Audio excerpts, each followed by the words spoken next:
Welcome to Stories with Little Nona. I'm reading this story with my mommy because I want her to read with me.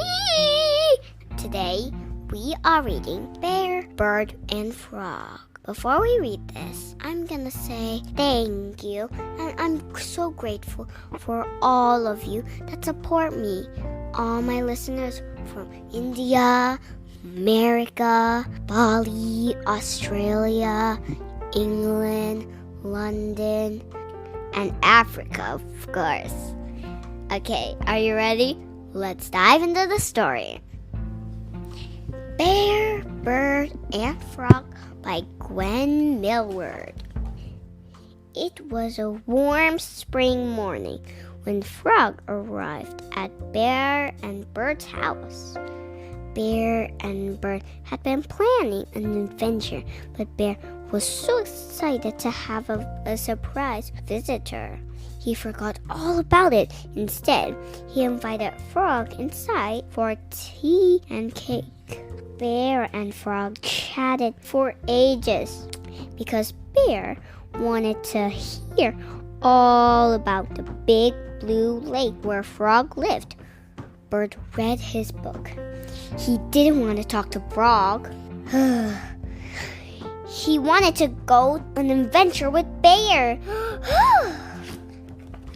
When Frog finished his slice of cake, Bear suggested they all take a walk to the blue lake.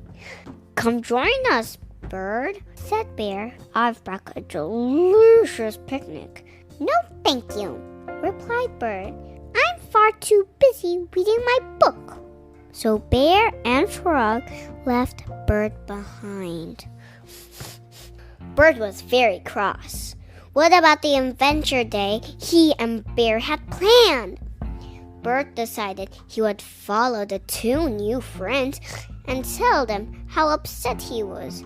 It was Bear and Bird. It was Bird and Bear's adventure day. After all, not Frog and Bear's. But Bird caught up with Bear and Frog. They were far too busy tucking into their picnic to notice him. "Bear!" squeaked Bird. "Oh, hello, Bird. Do you want to join us?" asked Bear. Bird got even more cross. "No, thank you. I'm far too busy looking at this flower." Bird felt a bit sad.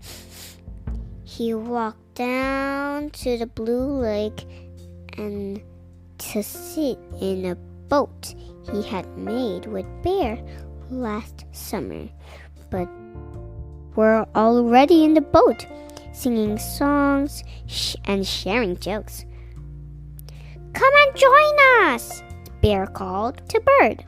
"No, thank you. I'm far too busy collecting stones," replied Bird. Bird flew to the highest peak of the tallest mountain so he wouldn't have listened to Bear and Frog laughing and singing together. Even then, he could still see them, but something wasn't quite right. Something was following them. Something big. "Hawk! Hawk!" Neither Frog nor Bear had noticed Eagle flying above them, and he was getting closer. Suddenly, Eagle swooped down from the sky and grabbed Frog in his claws, taking him high into the clouds out of Bear's reach. Higher and higher Eagle flew, but Frog wiggled and squirreled until he was free from the eagle's grip. Frog tumbled and turned as he fell through the air. Bear was too far away to catch him, but someone else was there just in time. "Bird, my brave, wonderful best friend," shouted Bear. "Oh, Bird, thank you for saving me," cheered Frog. "Any friend of Bear is a friend of mine," said Bird.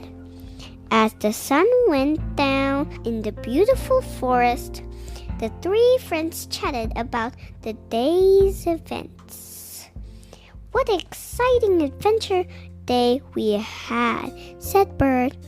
"Whatever shall we do tomorrow?" Bear chuckled. "I'm sure we'll think of something." The end. Bird had to rescue Frog.